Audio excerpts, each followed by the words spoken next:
電子レンジで調理したものを食べた後に、体の中の白血球が上昇することは間違いないんですね。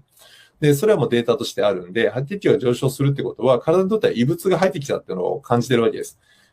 タンパク質が変性するので、形が変わってくるんですね。だから通常の、タンパクの形でないものが、電子レンジで温めてる間に作られて、それが抗原性を発揮して、おそらく白血球の上昇が起こるんだろうと。炎症を起こしてるってことなんですね。だから食べ物としては全く違うものに、実は見た目がね、変わってなくて、ちょっと暖かくなってるんで、変わってないような気がするんですけど、分子レベルで見たらものすごい変化が起こってるんですね。なので、僕は電子レンジは使わないと。まあ、そういった理由ですね。はい。あとは、電子レンジ